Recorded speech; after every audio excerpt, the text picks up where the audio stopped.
Hello दोस्तों, स्वागत है आप सभी का आपके अपने यूट्यूब चैनल प्रतिष्ठा हिंदी ज्ञानधारा में। तो आज हम संस्कृत साहित्य में बात करेंगे कवि बाणभट्ट के विषय में। और क्लास की शुरुआत करने से पहले अगर आप में से कोई भी मेरे चैनल पे फर्स्ट टाइम आया है तो प्लीज़ वीडियो को पूरा देखिएगा, स्किप मत कीजिएगा। और अगर वीडियो पसंद आती है, लगता है आपको कि हाँ ये वीडियो आपके काम के लायक है, तो प्लीज़ जो है मेरे चैनल को सब्सक्राइब कर लीजिएगा, ताकि इससे रिलेटेड जो भी वीडियोस मैं अपलोड करूँ उसकी नोटिफिकेशन आपको तुरंत मिले। और हाँ, सब्सक्राइब करने के बाद जो है आप लोग जाइएगा, बेल आइकन को प्रेस कीजिएगा, एक घंटी के जैसे सिंबल बना होगा उस पर जाइएगा, वहाँ पे ऑल का ऑप्शन होगा, ऑल के ऑप्शन पे क्लिक कीजिएगा। इससे क्या होता है, मैं जब भी कोई वीडियोस अपलोड करूँगी, अगर 7 बजे करती हूँ तो 7 बजे आपके फ़ोन पे नोटिफिकेशन आ जाएगा। इससे आपको पता चल जाएगा कि हाँ मेरे द्वारा कोई वीडियोस अपलोड की गई है, तो आप वहाँ से जाके देख सकते हैं। तो ये चीज़ आप कर लीजिएगा, क्योंकि बहुत लोगों की शिकायत आई थी कि नोटिफिकेशन उनके फ़ोन पे नहीं जाता है। तो ये चीज़ आप कर लीजिए। तो आज हम देखते हैं कवि बाणभट्ट को। तो चलिए शुरू करते हैं। सबसे पहले देखते हैं बाणभट्ट के वंश वृक्ष को, यानी कि वो कैसे कैसे जो है इनकी वंश परंपरा चली है। तो सबसे पहले है वत्स, इसके बाद जो है इनके बेटे हैं कुबेर। कुबेर के बाद जन्म होता है पाशुपत का। कुबेर के बेटे हैं पाशुपत, पाशुपत के बेटे हैं अर्थपति। जो अर्थपति हैं इनके 11 पुत्र हुए थे, ध्यान रखिएगा। आगे देखिएगा, अर्थपति के पुत्र हैं चित्रभानु, और चित्रभानु के जो पुत्र हैं वो हैं बाणभट्ट, जिनके विषय में आज हमें अध्ययन करना है। और बाणभट्ट के पुत्र का जो नाम है वो है भूषण भट्ट, जिन्हें कहीं कहीं पुलिंद भट्ट या फिर पुलिन भट्ट भी कहा जाता है। इनका कहीं कहीं पे नाम जो है पुलिंद भट्ट या फिर पुलिन भट्ट मिलता है। तो इतने नाम तो आपको जरूर ध्यान रखने हैं कि जो कवि हैं बाणभट्ट, इनके पुत्र का नाम क्या है तो भूषण भट्ट है। इनके पिता का क्या नाम है तो इनके पिता है चित्रभानु। इनके प्रपिता जो है वो है अर्थपति, और सॉरी, इनके पिता है चित्रभानु, पितामह है अर्थपति, और प्रपितामह कौन है वो है पाशुपत।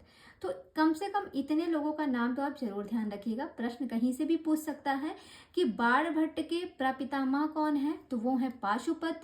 पितामह की बात करेगा वो है अर्थपति, और पिताजी की बात करेगा तो पिताजी इनके चित्रभानु हैं। बेटे की बात करेगा तो बेटा इनका है भूषण भट्ट। अब हम इनके व्यक्तित्व परिचय को देखते हैं। ये तो इनकी वंश परंपरा थी, अब इनके व्यक्तित्व को देखते हैं। तो व्यक्तित्व में बात करें तो ये एक कवि हैं। कवि का नाम क्या है वो है बाणभट्ट। इनके पिता का नाम जैसे कि ऊपर हमने पढ़ा चित्रभानु, माता का नाम राज्य देवी, कुल ब्राह्मण। ये किस कुल में थे तो ये ब्राह्मण कुल के हैं। गोत्र की बात करें तो वात्स्यायन गोत्र से हैं ये, कौन बाणभट्ट। निवास स्थान इनका जो है वो शोण यानी कि सोन नदी के पास प्रीतिकूट ग्राम में इनका जो है निवास स्थान है। किसका बाणभट्ट का जो निवास स्थान है वो शोण यानी कि सोन नदी के पास प्रीतिकूट ग्राम में। समय की बात करें तो समय इनका 7वीं शताब्दी का उत्तरार्ध है। राज्याश्रय की बात करें, ये किसके राज्य में आश्रित थे तो सम्राट हर्षवर्धन के सभा पंडित थे। ये बहुत ही महत्वपूर्ण है। ये प्रश्न यहाँ से पूछा जाता है कि जो बाणभट्ट हैं वो किसके राजाश्रय में आश्रित थे, तो वो जो है सम्राट हर्षवर्धन के सभा पंडित थे। पूछ भी सकता है बाणभट्ट जो है वो किसके राज्य के सभा पंडित थे, तो वो थे हर्षवर्धन के। ये बहुत ही महत्वपूर्ण है, ध्यान रखिएगा। इनके पुत्र की बात करें तो अभी हमने पढ़ा है, इनके पुत्र का नाम है भूषण भट्ट। बहन की बात करें तो बहन का नाम है मालती। गुरु की बात करें तो गुरु का नाम जो है भर्व या भतर्षु दोनों मिलता है। कहीं कहीं भर्व मिलता है, कहीं कहीं पे भतर्षु, दोनों शब्दों को ध्यान रखिएगा। उपासक की बात करें तो ये शिव के उपासक हैं। आगे जो है बाणभट्ट की रचनाओं के बारे में बात करेंगे तो इनकी जो है टोटल 5 रचनाएं लिखी गई हैं। पहली रचना है मुकुट तांडिकम, या फिर इसे हम कहते हैं मुकुट तांडितक। ये एक प्रकार का नाटक है। दूसरी रचना है हर्षचरितम, जो कि एक आख्यायिका है। अगली रचना है पार्वती परिणय, जो कि ये भी एक नाटक है, पार्वती परिणय। अगली रचना है चंड शतकम। चंड शतकम क्या है? ये एक मुक्तक काव्य है। उसके बाद है कादम्बरी। कादम्बरी क्या है? ये एक कथा है। तो इसमें जो है ये बाण भट्ट की 5 रचनाएं हैं, जिसमें से इनकी रचनाएं कौन कौन सी महत्वपूर्ण हैं वो है कादम्बरी, चंड शतकम और हर्षचरितम। ये ज्यादा महत्वपूर्ण है, पर इन्हें भी आप ध्यान रखिएगा। पार्वती परिणय और मुकुट तादिकम को भी, ये दोनों नाटक हैं। और आज हम जो है पढ़ेंगे किसके विषय में? तो आज हम हर्षचरितम और कादम्बरी के विषय में अध्ययन करेंगे, क्योंकि ये दोनों बहुत ही महत्वपूर्ण ग्रंथ हैं। अब इनको याद करने की एक ट्रिक मैंने बनाई थी बाण भट्ट की रचनाओं की। बाण का मुंह पिचका। क्या है ट्रिक? बाण का मुंह पिचका। मेरे साथ साथ आप लोग भी बोलिए, बाण का मुंह पिचका। तो मुंह से क्या हो जाएगा? मुकुट तांदिकम हो जाएगा। मुंह से हो जाएगा मुकुट तांदिकम। हा से क्या हो जाएगा? हर्षचरितम। पा से हो जाएगा पार्वती परिणय। चा से हो जाएगा चंड शतकम और का से हो जाएगा कादम्बरी। और बाण से क्या हो जाएगा? बाण भट्ट। तो याद हो जाएगा ये ट्रिक कि बाण का मुंह पिचका, इससे आपको याद हो जाएगा बाण भट्ट की रचनाएं कौन कौन सी थी। अब हम बात करेंगे रीति की। तो रीति की बात करें तो इनकी जो रीति है वो है पांचाली रीति। अब हम इन्हें कैसे याद करेंगे? इसलिए मैं याद करा रही हूँ क्योंकि यहाँ से प्रश्न आया हुआ है। तो देखिए, बाण जो होता है, बाण हमेशा चलाया जाता है कि नहीं? कहते हैं ना कि भैया बाण चलाया गया था तो उनकी मृत्यु हो गई, तीर लगा मृत्यु हो गई। तो बाण चलाई जाती है कि नहीं? चलाई, यहाँ पे लिखा है चाली लिखा है ना, तो यहाँ से आप पकड़िएगा चाली यानी कि चलाई। तो बाण क्या होती है? चलाई जाती है। तो इससे याद रहेगा कि बाण भट्ट की जो रीति है वो चाली यानी कि पांचाली है। याद हो जाएगा। नेक्स्ट में हम देखेंगे बाण भट्ट ही मात्र एक ऐसे कवि हैं जिन्होंने अपनी रचना हर्षचरितम के प्रथम 3 उच्छ्वास में अपने व्यक्तित्व का संपूर्ण विवरण प्रस्तुत किया है। तो ध्यान रखिएगा, जो बाण भट्ट हैं यही एक ऐसे कवि हैं जिन्होंने अपनी स्वयं की रचना, मतलब इन्होंने एक रचना की है हर्षचरितम। उस हर्षचरितम जो है उसके प्रथम के 3 उच्छ्वास, यानी कि जो हर्षचरितम इनका जो आख्यायिका ग्रंथ है ये 8 उच्छ्वासों में विभक्त है। तो कहते हैं कि इसका जो शुरुआती दौर में जो 3 उच्छ्वास इसका लिखा गया है उसमें इन्होंने अपने व्यक्तित्व का संपूर्ण विवरण प्रस्तुत किया है। सबसे पहले इन्होंने अपने व्यक्तित्व के बारे में बता दिया है, और कितने उच्छ्वास में बताया है? 3 उच्छ्वास में बताया है। आगे चलते हैं। बाण भट्ट का विवाह महाकवि मयूर भट्ट, जिनकी रचना है सूर्य शतकम, की बहन से हुआ था। तो याद रखिएगा, बाण भट्ट का जो विवाह है वो किसके साथ हुआ था? उनका नाम कहीं पे नहीं दिया है, बस इतना पता है कि एक महाकवि मयूर भट्ट है जिनकी रचना थी सूर्य शतकम, उन्हीं की बहन से जो है बाण भट्ट की शादी हुई थी। आगे देखिएगा, अगला पॉइंट है राजा हर्ष ने इन्हें महानयम भुजंग, महानयम भुजंग यानी कि बहुत चरित्र भ्रष्ट कहा है। किसे? राजा हर्ष को, सॉरी, राजा हर्ष ने किसको कहा है? बाण भट्ट को कहा है। इन्हीं के जो है सभा पंडित थे ना बाण भट्ट, राजा हर्षवर्धन के। और हर्षवर्धन ने क्या किया? हर्षवर्धन ने इन्हें जो है महानयम भुजंग यानी कि बहुत चरित्र भ्रष्ट कहा है। ये बहुत पूछा जाता है, तो ध्यान रखिएगा।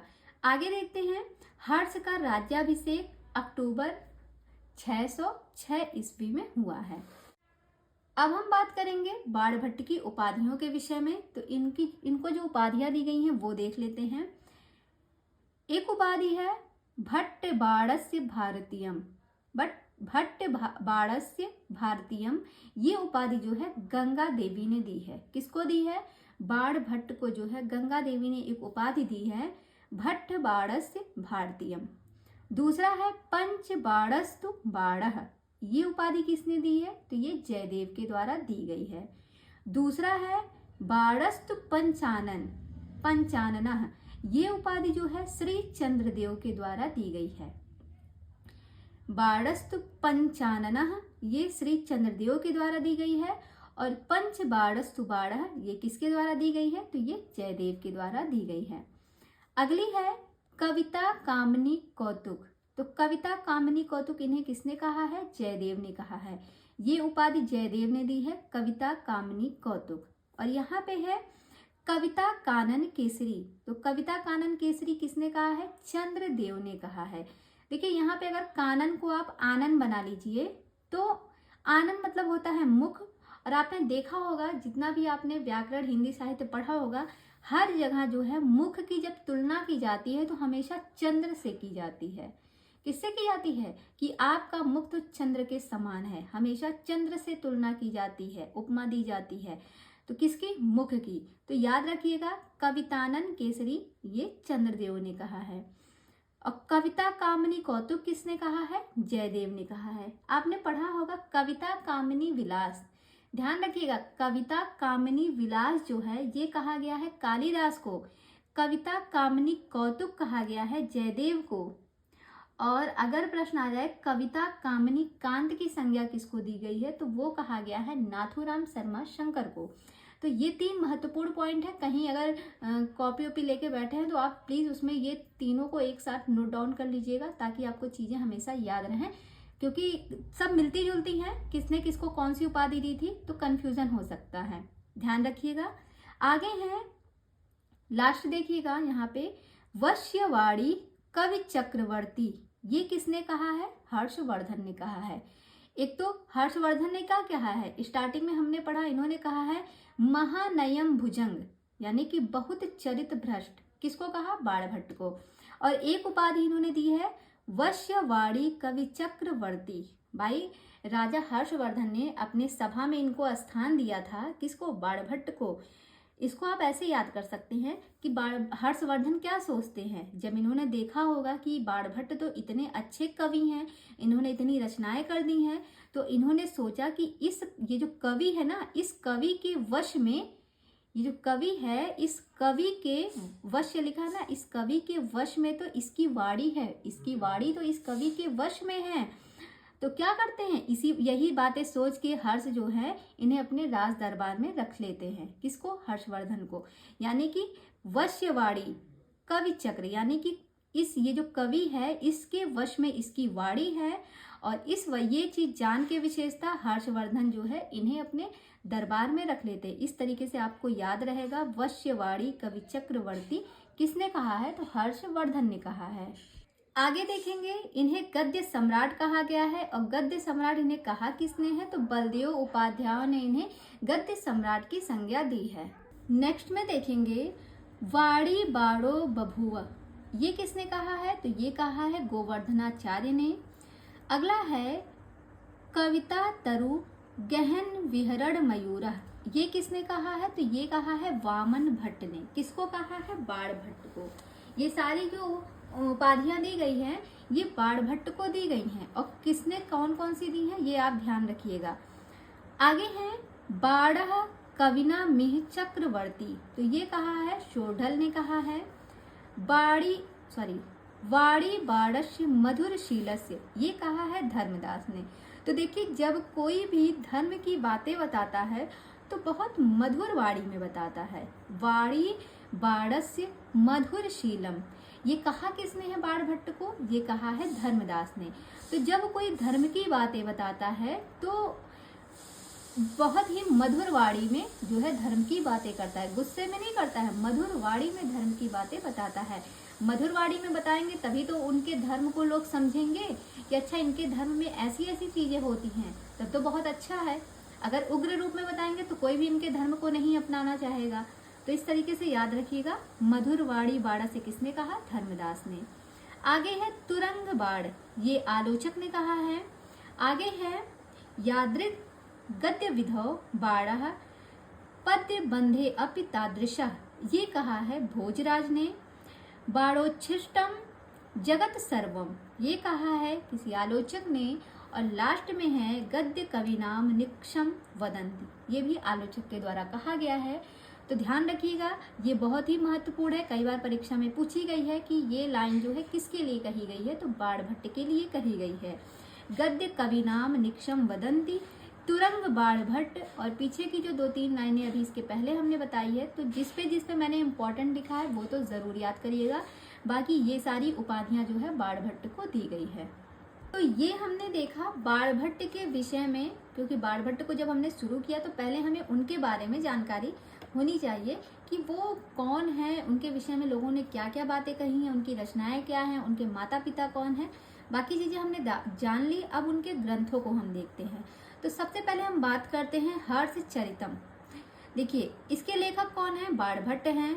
विधा की बात करें तो ये एक आख्यायिका है। आख्यायिका मतलब इसमें वास्तविक घटनाएं एवं पात्रों पर आश्रित होता है। ये जो आख्यायिका होती है ये वास्तविक घटनाओं एवं पात्रों पर आश्रित होती है। उच्छ्वास की बात करें तो इसमें 8 उच्छ्वास रखे गए हैं। जैसे सर्ग होते हैं, भाग होते हैं, अंक होते हैं, वैसे ही ये उच्छ्वासों में विभक्त है और इसमें 8 उच्छ्वास रखे गए हैं। उपजीव्य जो है, इसका उपजीव्य कैसा है? तो ऐतिहासिक है। कथा वस्तु की बात करें तो इसके प्रथम 3 उच्छ्वासों में स्वयं का जीवन परिचय, स्वयं का यानी कि बाणभट्ट का, बाणभट्ट ने अपना जीवन परिचय 3 उच्छ्वासों में दिया है। अपने वंशों के बारे में 3 उच्छ्वासों में बताया है। उसके बाद जो शेष बचे 5 उच्छ्वास थे उसमें सम्राट हर्षवर्धन की दिग्विजयों का वर्णन किया है और इसी के नाम पर जो है इस ग्रंथ का नाम जो है हर्षचरितम् पड़ा। तो ध्यान रखिएगा, हर्षचरितम् 8 उच्छ्वासों में विभक्त है, लेकिन 3 में इन्होंने क्या किया? खुद के जीवन का वर्णन कर लिया। बाकी जो 5 बचा उसमें इन्होंने हर्ष, जो राजा हर्षवर्धन थे, इनके दिग्विजयों का वर्णन किया है। आगे बात करें तो इसमें रस जो है वो वीर रस है। इनमें मंगलाचरण में, इनके जो मंगलाचरण है उसमें शिव की स्तुति की गई है। इनका जो मंगलाचरण है वो कैसा है? वो नमस्कारात्मक है। तो देखिए, जब कोई बच्चा किसी को नमस्कार करता है तो कहा जाता है कि हंसते हंसते नमस्कार करना चाहिए, हंसते हुए किसी को नमस्कार करना चाहिए, दुखी होकर नहीं करना चाहिए। आपके घर में कोई आता है तो आप हंसते हुए उसका स्वागत करते हैं ना, नमस्ते आंटी जी, इस तरीके से हंस के बोलते हैं। तो हर्ष का जो मंगलाचरण है वो कैसा है? वो नमस्कारात्मक है। छंद की बात करें तो इसमें अनुष्टुप छंद है। आगे कहते हैं मंगलाचरण से प्रारंभ करके प्रारंभिक के 21 श्लोकों में, जैसे जब मंगलाचरण प्रारंभ हुआ है उसको प्रारंभ करने के बाद इस शुरुआती के जो 21 श्लोक इसमें दिए गए हैं उसमें देव स्तुति, पूर्ववर्ती कवियों का स्मरण, सज्जन प्रशंसा एवं दुर्जनों की निंदा की गई है। तो अब देख लेते हैं किसमें क्या क्या किया गया है, क्योंकि 21 श्लोकों की बात हुई है तो उसको एक नज़र हम डाल लेते हैं। तो ध्यान रखिएगा, पहले में तो आप जान गए हैं जब मंगलाचरण की शुरुआत हुई है तो शिव की स्तुति की गई, तो पहले में तो शिव का उल्लेख हो गया। जो दूसरा श्लोक है उसमें पार्वती की स्तुति की गई। तीसरे श्लोक में व्यास का स्मरण किया गया, महाकवि व्यास जो है उनका स्मरण किया गया। चौथे, पांचवें, छठवें में कुकवियों की निंदा की गई। 9वें श्लोक में क्या किया गया? महाभारत की प्रशंसा की गई। और किसके द्वारा? व्यास की वाणी से जो है महाभारत की प्रशंसा की गई, यानी कि व्यास के द्वारा जो है महाभारत की प्रशंसा किसमें की गई है? तो श्लोक 9वें में। 12वें श्लोक में हरिश्चंद्र की प्रशंसा की गई है। 13वें श्लोक में सातवाहन की प्रशंसा हुई है। 15वें श्लोक में बात करें तो महाकवि भास की प्रशंसा की गई है, जो कि हिंदी के पहले नाटककार माने जाते हैं। 16वें श्लोक में कालिदास की प्रशंसा की गई है। वहीं पर श्लोक 21 जो है इसमें महाराज हर्ष के विजय की कामना की गई है। तो यहाँ पर हमने जो है ये जो 21 श्लोक बताए गए हैं, मंगलाचरण प्रारंभ होने के बाद जो शुरुआती के 21 श्लोक है इसमें देवों की स्तुति की गई है, पूर्ववर्ती कवियों को याद किया गया है, पहले के सज्जन प्रशंसा एवं कुछ दुर्जनों की निंदा भी की गई है।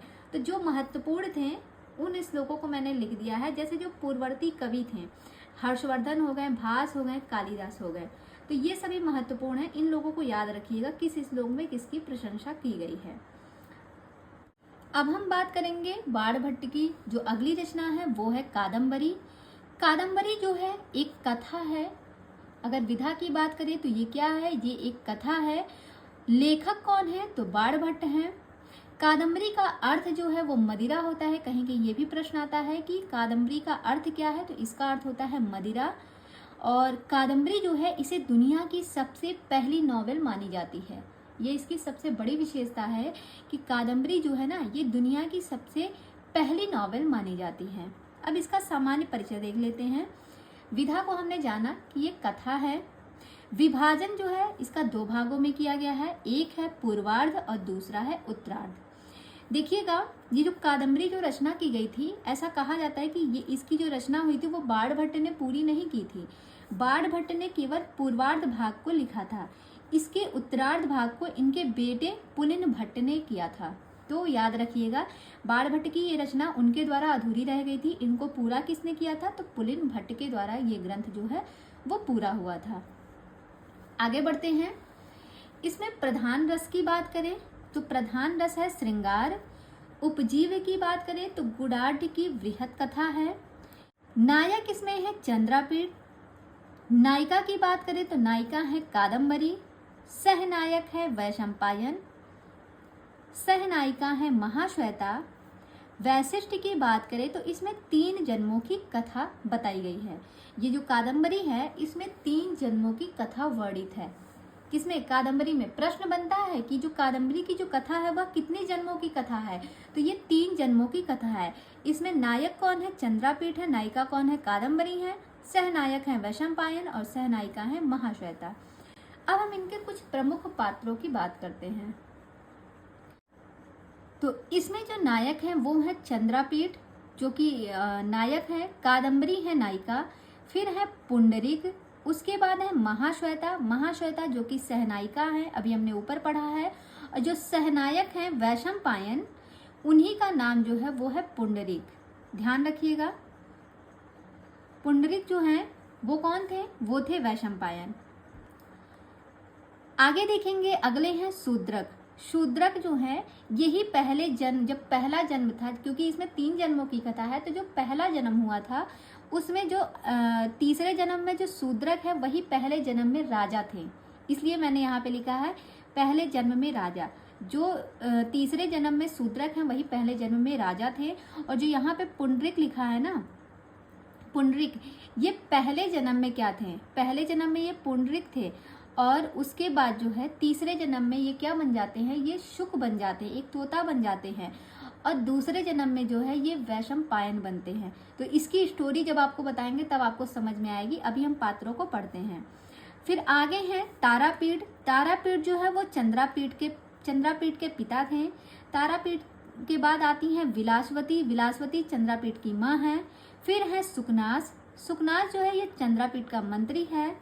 आगे है मनोरमा। मनोरमा कौन है? ये सुकनास की पत्नी है, यानी कि इनकी पत्नी है, यानी कि मंत्री की पत्नी हो गई जो है मनोरमा। आगे देखिएगा, आगे है वैशंपायन। वैशंपायन कौन है? ये है सुकनास का बेटा, यानी कि मंत्री का बेटा था वैशंपायन।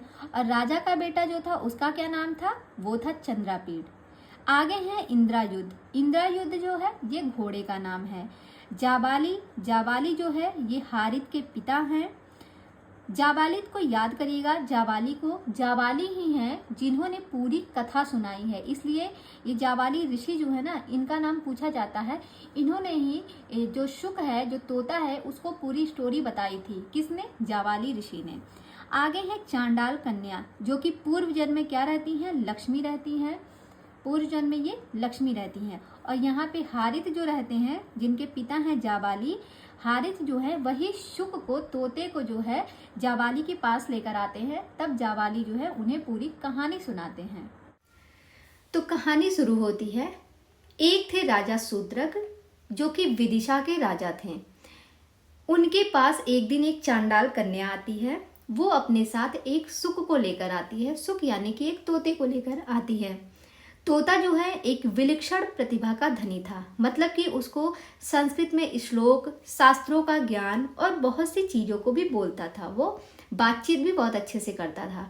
तो चांडाल कन्या ने सोचा कि अगर इस तरह का तोता है तो ऐसा तोता जो है राजा शूद्रक के पास होना चाहिए। फिर वो क्या करते हैं, जब शूद्रक ये चीज़ जानते हैं कि ये तोता इतनी मतलब इस तरह का तोता है, तो वो क्या करते हैं, राजा शूद्रक उस तोते को रख लेते हैं। फिर एक दिन जो है शाम का टाइम रहता है, राजा जो है उस सुक से बातचीत करते हैं और उससे कहते हैं कि तुम अपनी जन्म कहानी सुनाओ, कि तुम्हारा जन्म कैसे हुआ था, क्या क्या हुआ था। तो जो शुक रहता है वो कहता है, आप मेरी जन्म कहानी सुनना चाहते हैं? मेरी तो जन्म कहानी बहुत ही विचित्र है, पर अगर आप सुनना चाहते हैं तो मैं ज़रूर सुनाऊंगा। तो वो कहते हैं हाँ सुनाओ। तो फिर तोता जो है शुरू करता है अपनी कहानी और बताता है कि मैं शुरू से इस चांडाल कन्या के पास नहीं था। मैं अपने पिताजी के साथ जो है पंपा सरोवर के पास में शालमली वृक्ष के पास घोंसला बनाकर रहता था। मतलब कि उसने बताया कि वो जो है अपने पिताजी के साथ रहता था। और कहाँ पे रहता था? पंपा सरोवर के पास एक शालमली का वृक्ष है, उस पर जो है इसका घोंसला बना हुआ था, तो ये वहीं पे रहता है। यहाँ से प्रश्न आता है कि जो शुक है उसका जन्म कहाँ पर हुआ था? तो शालमली वृक्ष पर हुआ था, ध्यान रखिएगा। फिर आगे बताते हैं कि एक दिन क्या होता है, कुछ शिकारी वहां पर आते हैं शिकार करने।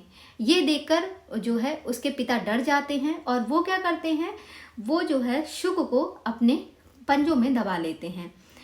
फिर आगे क्या होता है, आगे शुक कहता है कि मेरे पिता जो है वो मेरी रक्षा तो कर देते हैं, लेकिन मुझे बचाते बचाते वो खुद मर जाते हैं। जब वो मर जाते हैं तो मैं हो जाता हूँ अकेला। तो एक दिन क्या होता है, उसी सरोवर के पास एक हारित ऋषि आते हैं। वो जब मुझे इस अवस्था में देखते हैं, इस दशा में देखते हैं कि इसके आगे पीछे कोई नहीं है, बेचारा अकेला घूम रहा है, तो वो मुझे अपने साथ ले आते हैं। और कहाँ पर लेके आते हैं? लेकर आते हैं जाबाली मुनि के पास। जाबाली मुनि कौन थे? ये हारित ऋषि के पिता थे। तो हारित ऋषि जो है अपने पिता के पास यानी कि जाबाली मुनि के पास मुझे लेकर आते हैं और उनसे कहते हैं कि मैं एक तोता लेकर आया हूँ, लेकिन इसके जो पिता हैं उनकी मृत्यु हो चुकी है, तो मुझे बहुत दया आई, इसलिए मैंने इसको मैं ले आया। तो उनके जो पिताजी थे यानी कि जाबाली मुनि जो थे वो मुस्कुराते हैं और कहते हैं कि इसे अपने पूर्व जन्म का फल मिला है। इसे क्या हुआ? इसे अपने पूर्व जन्म का फल मिला है। अब जब ये बात सुनते हैं, मतलब हारित ऋषि और शुक दोनों इस बात को सुनकर न हैरान हो जाते हैं कि मतलब पूर्व जन्म का फल मिला है, ऐसा मैंने क्या कर दिया? तो फिर वो पूछते हैं कि ऋषि आप बताइए, जाबाली ऋषि आप बताइए कि ऐसा आखिर क्या हुआ था पूर्व जन्म में जो कि मुझे मतलब मेरे पिता की मृत्यु हो गई। वो उनसे पूछते हैं। तो फिर ऋषि बताते हैं और यहीं से जो है आपकी कहानी जो है कादम्बरी की शुरुआत होती है। यहीं से कादम्बरी कहानी की शुरुआत होती है। तो अब सुनिएगा जो मेन कहानी है, जो कि 3 जन्मों की कथा है। तब ऋषि बताते हैं कि उज्जैन का एक राजा था जिसका नाम था तारापीठ। उसकी एक पत्नी थी जिसका नाम था विलासवती। आप देख रहे हैं, मैंने पहले ही बताया है, तारापीठ जो है ये चंद्रापीठ का पिता है, विलासवती कौन है? चंद्रापीठ की माँ है। अभी आपको सब समझ में आएगा, आप स्टोरी को सुनिएगा और यहाँ पे पात्रों को ध्यान से देखते रहिएगा। तो बताते हैं जो जाबाली ऋषि हैं कि उज्जैनी का एक राजा था तारापीठ और उसकी पत्नी थी विलासवती। उनकी कोई संतान नहीं थी, लेकिन बहुत टाइम बाद उनको एक बच्चा होता है, मतलब एक बेटा होता है जिसका नाम वो रखते हैं चंद्रापीठ। उसके बाद जो है वो जो राजा तारापीठ हैं उन्हीं का एक मंत्री था जिसका नाम था सुकनास और उनकी पत्नी का नाम था मनोरमा। इन दोनों की भी कहानी वही है, इन दोनों को भी कोई संतान नहीं होती है काफ़ी टाइम तक। बहुत टाइम बाद इनको भी उसी समय जो है एक संतान पैदा होती है जिसका नाम रखा जाता है वैशंपायन। तो इतना समझ में आया, जो चंद्रापीठ था वो राजा का बेटा था और जो वैशंपायन था वो मंत्री का बेटा। अब ये दोनों बच्चे जो थे वो लमसम उन लोगों की जो एज थी वो सेम ही थी, तो दोनों में बहुत अच्छी दोस्ती हो गई थी। साथ में ये खेलते कूदते, पढ़े लिखे और गुरुकुल में शिक्षा भी इन दोनों ने साथ साथ में ली। मतलब ऐसा लगता ही नहीं था कि ये राजा और मंत्री के बेटे, ऐसा लगता था कि सगे भाई भाई हैं। तो इन दोनों की शिक्षा जो है साथ साथ भी थी और पढ़ाई भी, दोनों मतलब जो दोनों की दोस्ती थी, फ्रेंडशिप थी, वो भी बहुत अच्छी थी। तो जब ये लोग गुरुकुल की पढ़ाई पूरी कर लिए तो पढ़ाई पूरी करने के बाद राजा ने क्या किया, अपने बेटे के लिए एक घोड़ा भेजा गिफ्ट के तौर पे कि तुमने अब गुरुकुल की शिक्षा कंप्लीट कर ली है।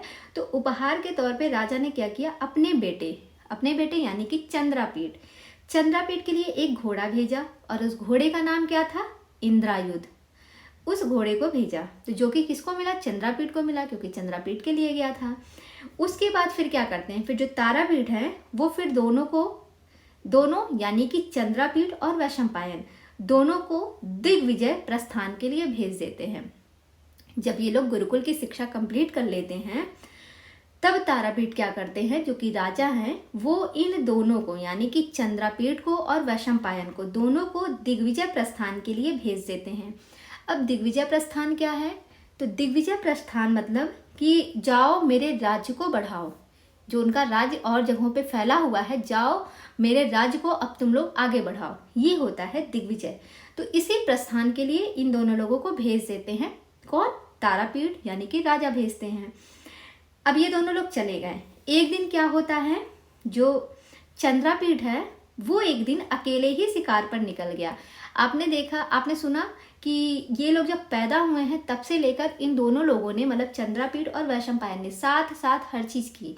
लेकिन यहाँ पर क्या करते हैं, यहाँ पर चंद्रापीठ एक दिन अकेले ही शिकार पर निकल जाते हैं और जाते जाते ये कहाँ पहुँचते हैं, एक सरोवर के पास पहुँचते हैं।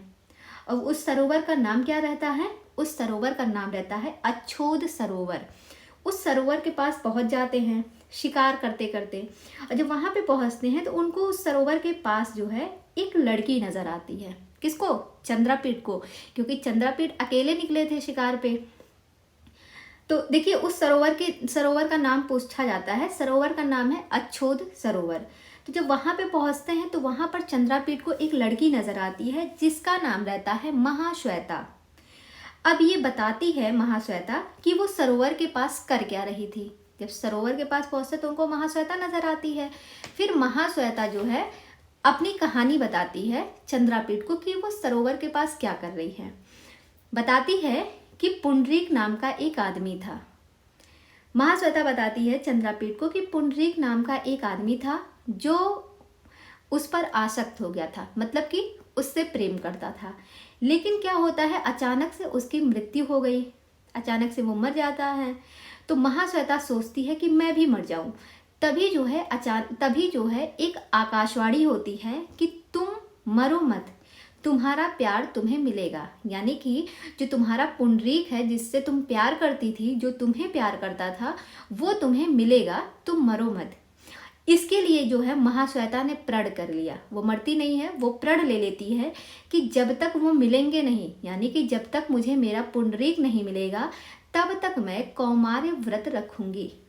कौन सा व्रत रखूंगी? कौमार्य व्रत।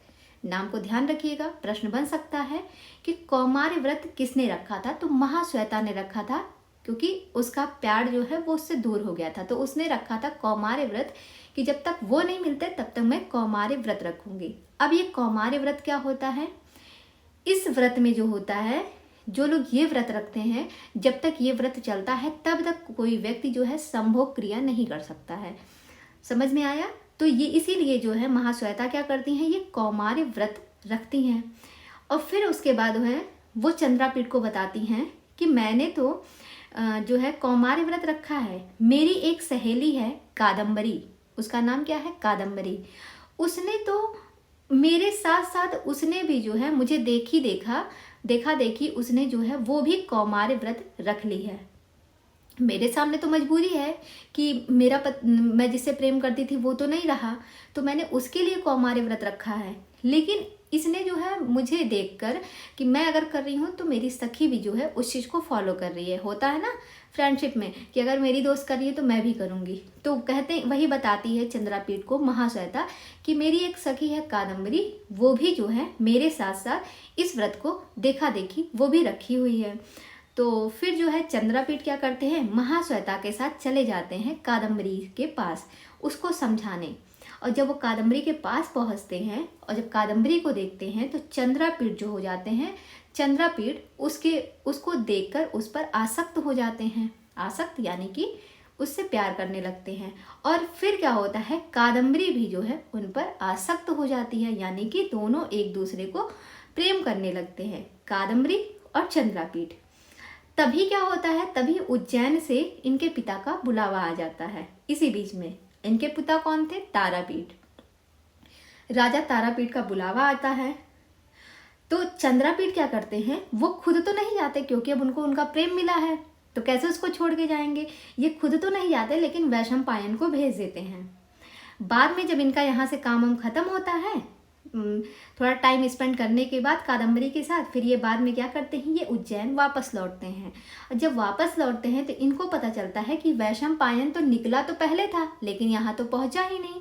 अब ये अपने मित्र की जानकारी प्राप्त करने के लिए क्या करते हैं, फिर वापस आते हैं। चंद्रापीठ अपने दोस्त की खोज में फिर वापस आते हैं उज्जैन से, उसी सरोवर पर, उसी सरोवर के पास फिर वापस आते हैं और महाश्वेता से पूछते हैं कि आपने मेरे दोस्त को देखा? तो उन्होंने बोला हाँ। उन्होंने क्या बोला, महाश्वेता ने बताया हाँ आपका दोस्त आया तो था, और आपका दोस्त आया था लेकिन वो क्या किया, वो मुझे देखकर मुझ पर आसक्त हो गया। यानी कि वैशंपायन की बात हो रही है।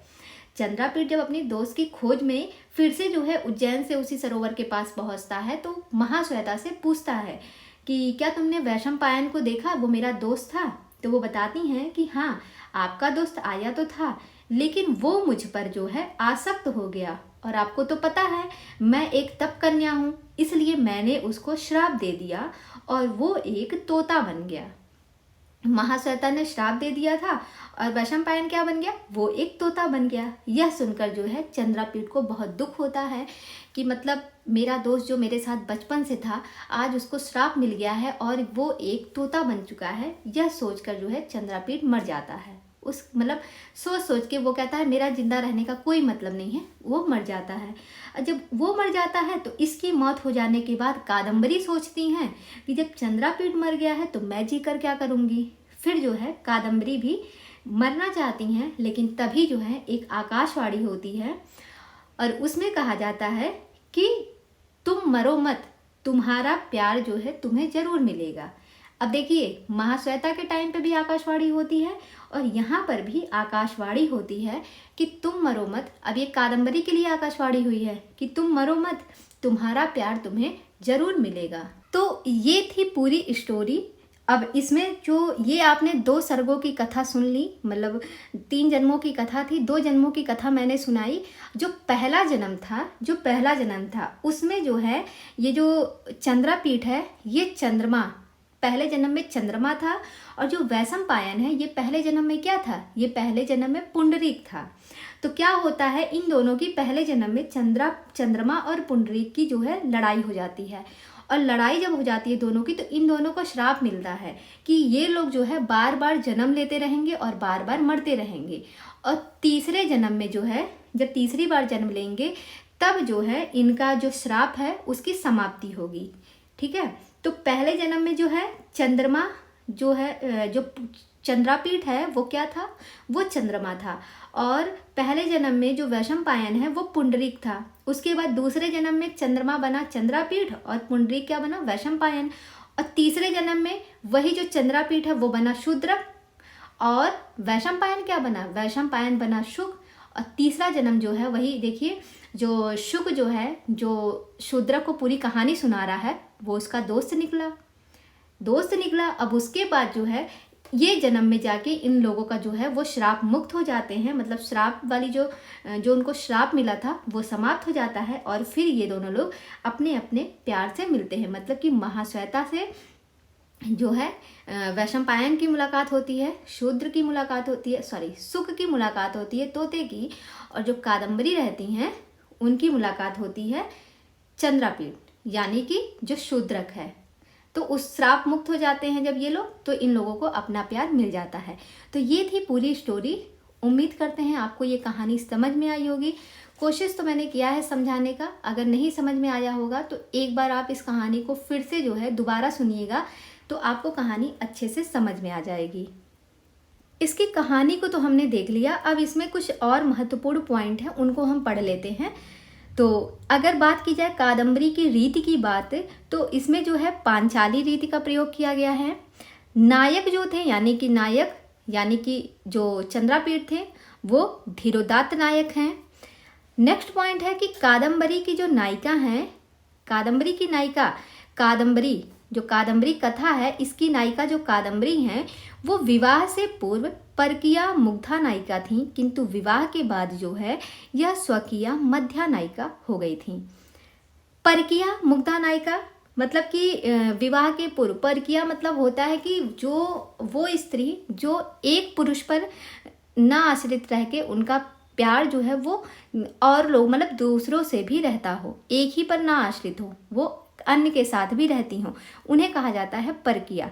और मुग्धा मतलब होता है कि वो यौवनावस्था को तो प्राप्त हो गई हैं लेकिन उनको प्रेम की कोई जानकारी नहीं है। तो वो कादम्बरी जो है विवाह के पहले ऐसी थी, किंतु विवाह के बाद वह स्वकीया मध्या बन गई। स्वकीया मतलब होता है कि जो पत्नी है उसका जो प्रेम है वो केवल अपने पति के लिए रहता है। मध्या का मतलब होता है कि वो यौवनावस्था को तो प्राप्त हो चुकी हैं और साथ ही साथ उनको प्रेम की बहुत जानकारी भी हो चुकी है। तो बाद में जब विवाह हो जाता है तो स्वकीय मध्या नायिका बन जाती हैं। कौन? कादम्बरी। इन दोनों को आप समझिएगा कि इसका मतलब क्या होता है। नेक्स्ट पॉइंट है वृहत कथा सरित सागर के 59वें तरंग मकरंदिका वृत्तांत का अवलंबन लेकर बाण भट्ट ने कादम्बरी की रचना की। बाण भट्ट ने 8वें 9वें श्लोक में कादम्बरी की प्रशंसा की। ये प्रश्न महत्वपूर्ण है, पूछ सकता है कि कादम्बरी की प्रशंसा किस श्लोक में की गई है। तो 8वें 9वें श्लोक में कादम्बरी की प्रशंसा हुई है। श्लोक 4 में अपने गुरु भर्व की वंदना की है। किसने? बाण भट्ट ने। इनके गुरु का नाम था भर्व और इनकी जो वंदना की गई है वो चौथे श्लोक में की है। किसने? बाण भट्ट ने। आगे देखिएगा, नेक्स्ट पॉइंट है सुक का जन्म विंध्याटवी में विशाल शालमली वृक्ष पर हुआ था। अभी मैं जब स्टोरी आपको सुना रही थी तो आपको बताया था कि पंपा सरोवर के पास जो है एक शालमली का वृक्ष था, वहीं पर जो है इनका निवास स्थान पर था। किसका? शुक का। और वहीं पर इसका जन्म हुआ था। तो ये पॉइंट आप ध्यान रखिएगा। अब देखिए चंद्रापीठ के 3 जन्म जो हुए थे वो क्रमशः कैसे हुए थे। अब देखेंगे कि चंद्रापीठ के जो 3 जन्म हुए थे वो क्रमशः कैसे हुए थे। तो जैसा कि मैंने बताया भी है और आपको यहाँ पे देखने को भी मिलेगा, चंद्रापीठ जो है वो पहले जो पहला जन्म हुआ था उसमें चंद्रमा थे, दूसरे में चंद्रापीठ थे और तीसरा जन्म उन्होंने लिया था तो वो शूद्रक थे। शूद्रक थे जो कि मैंने स्टोरी में आपको बताया भी था कि विदिशा के शूद्रक जो थे वो कहाँ के? विदिशा के राजा थे। तो ये चीज़ आप ध्यान रखिएगा। फिर बात करते हैं पुंडरीक, क्योंकि श्राप इन्हीं दोनों को मिला था, चंद्रापीठ और पुंडरीक को ही। तो पुंडरीक के जो 3 जन्म हैं वो कौन कौन से थे? पहले जन्म में वो पुंडरीक था, दूसरे जन्म में वैशंपायन बना जो मंत्री के बेटे के रूप में जन्म लिया था और बाद में जो है महाश्वेता ने इन्हें जो है श्राप दे दिया था और ये क्या बन गए थे? ये शुक बन गए थे। ये थी चंद्रापीठ और पुंडरीक की तीनों जन्म के बारे में जानकारी। ये आप ध्यान रखिएगा कौन किस जन्म में क्या था। अगला पॉइंट है चंद्रापीठ का घोड़ा इंद्रायुध, जो उनके पिता ने उनको भेंट में दिया था घोड़ा इंद्रायुध, वो पूर्व जन्म में जो है पुंडरीक का मित्र कपिंजल रहा है। पूर्व जन्म में पुंडरीक का एक मित्र था कपिंजल, वो रहा है। आगे है चांडाल कन्या पूर्व जन्म में पुंडरीक की माता लक्ष्मी थी। तो आपको ध्यान होगा जो चांडाल कन्या है वो हमने पढ़ा था कि चांडाल कन्या ही विदिशा के पास जो है, जो विदिशा के राजा शूद्रक है उनके पास तोते को ले जाती है। तो वही चांडाल कन्या जो पहला जन्म हुआ था वो लक्ष्मी के रूप में थी। आगे देखेंगे जो नेक्स्ट पॉइंट है वो देखिएगा, दिग्विजय के लिए निकले चंद्रापीठ किन्नर मिथुन का पीछा करते अच्छोद सरोवर पर पहुंच जाते हैं। मैंने बताया था कि जो है दिग्विजय प्रस्थान के लिए जब तारापीठ इन दोनों लोगों को भेजते हैं तो उसमें चंद्रापीठ अकेले निकल जाते हैं। तो जब ये निकलते हैं तो ये किन्नर मिथुन का पीछा करते करते कहाँ चले जाते हैं? ये पहुंच जाते हैं अच्छोद सरोवर पर और यहीं पर इनको जो है महाश्वेता मिलती हैं। तो यही वो अच्छोद सरोवर है, इसका नाम ध्यान रखिएगा। नेक्स्ट हम देखेंगे महाश्वेता। अब ये महाश्वेता है कौन? तो महाश्वेता जो है वो गंधर्व राजहंस व गौरी की पुत्री थी, यानी कि इनके पिता का नाम था गंधर्व राजहंस, माता का नाम था गौरी। अब बात करते हैं कादम्बरी। तो कादम्बरी जो है वो चित्ररथ व मदिरा की पुत्री थी। चित्ररथ इनके पिता थे, मदिरा इनकी माता थी। नाम पूछ सकता है, मदिरा कादम्बरी की क्या लगती थी? तो माता थी। आगे है पुंडरीक। पुंडरीक की बात कर लेते हैं। तो पुंडरीक जो है ये महर्षि श्वेतकेतु और लक्ष्मी का पुत्र था। कौन? पुंडरीक। तो पिता कौन हो गए? महर्षि श्वेतकेतु। और लक्ष्मी कौन हो गई? लक्ष्मी उनकी माता हो गई, जो तीसरे जन्म में क्या बनती हैं? चांडाल कन्या के रूप में आती हैं। तो अब हम जो है कादम्बरी के तीनों जन्मों की जो कथा है उसको हमने यहाँ पे डिटेल में लिख दिया है कि प्रथम जन्म में कौन क्या था, द्वितीय जन्म में कौन क्या था और तृतीय जन्म में कौन क्या था। तो यहाँ से आपको चीज़ें जो हैं बहुत आसानी से याद हो जाएंगी और समझ में भी आ जाएंगी। तो एक बार देख लेते हैं। देखिए, जो पात्र की बात करें तो सबसे पहले हैं चंद्रापीड़, जो कि पहले जन्म में चंद्रमा थे, दूसरे जन्म में ये चंद्रापीड़ बने और तीसरे जन्म में विदिशा के राजा शूद्रक थे। वैशंपायन की बात करें तो प्रथम जन्म में ये पुंडरीक थे, जो कि महाश्वेता पर आसक्त हो गए थे और बाद में इनकी मृत्यु हो गई थी। स्टोरी आपको मैंने बता दी है, ये वही पुंडरीक हैं। फिर बाद में जो है द्वितीय जन्म में ये वैशंपायन बने थे, जिन्हें महाश्वेता ने श्राप दे दिया था, शुक बनने का श्राप दिया था। किसे? वैशंपायन को ही उनको श्राप दिया था, तो वो शुक बन गए थे। तो तृतीय जन्म में वो क्या बने थे? वो शुक बन गए थे। उसके बाद जो है इंद्रायुध। इंद्रायुध जो है ये पुंडरीक के मित्र थे। इंद्रायुध जो पहले जन्म में कपिंजल थे, द्वितीय जन्म में इंद्रायुध नाम का घोड़ा था, जो कि घोड़े का नाम था इंद्रायुध। ये द्वितीय जन्म में थे। फिर तृतीय जन्म की बात करें तो तृतीय जन्म में भी ये कपिंजल थे। चांडाल कन्या की बात करें तो ये जो है प्रथम जन्म में लक्ष्मी थी और तृतीय जन्म में यही चांडाल कन्या बन के आती हैं, जो शुक को शूद्रक के पास ले जाती हैं। और ये जो लक्ष्मी है ये प्रथम जन्म में जो है पुंडरीक की माँ रहती हैं। ये इंपॉर्टेंट है। प्रथम जन्म में ये रहती हैं लक्ष्मी, और लक्ष्मी है कौन? ये जो है प्रथम जन्म में पुंडरीक की माँ रहती हैं लक्ष्मी। और यहाँ पे बात करें, एक पात्र है पत्रलेखा। पत्रलेखा जो है ये प्रथम जन्म में रोहिणी रहती है और ये जो है महाश्वेता की दासी रहती है। और फिर रोहिणी जो है द्वितीय जन्म में क्या बन जाती है? तो पत्रलेखा बन जाती है द्वितीय जन्म में। तो ये है कादम्बरी के 3 जन्मों की कथा, जो कि मैंने अभी आपको सुनाई है और यहाँ पे मैंने उनको डिटेल में बता दिया है। पात्र, प्रथम जन्म, द्वितीय जन्म और तृतीय जन्म में कौन क्या बना। और एक पॉइंट और ध्यान रखिएगा कि जैसे आप भूल जाइए तो ये याद रखिएगा, जो शुक है इनको जाबाली ऋषि ने पूर्व जन्म की कथा सुनाई। किसको सुनाई थी? जाबाली ऋषि ने पूर्व जन्म की कथा। तो पूर्व जन्म की कथा जो है वो शुक को सुनाई थी जाबाली ऋषि ने, और शूद्रक को शुक ने पूरी कहानी सुनाई थी। पूरी स्टोरी मैंने आपको बता दी तो आपको समझ में आ गया। पूर्व जन्म की जो स्टोरी है वो जाबाली ऋषि ने तोते को सुनाई थी, और तोता जो है बाद में पूरी कहानी किसको सुनाता है? तो शूद्रक को सुनाता है। तो ये थी पूरी कादम्बरी के बारे में जानकारी। और आज हमने जो है बाणभट्ट के दोनों रचनाएं श्रीहर्ष, हर्षचरितम और कादम्बरी दोनों का संपूर्ण अध्ययन कर लिया है। तो आप लोग बताइएगा आज की क्लास आपको कैसी लगी। जैसी भी लगी हो कमेंट में आप अपने सुझाव जरूर दीजिएगा।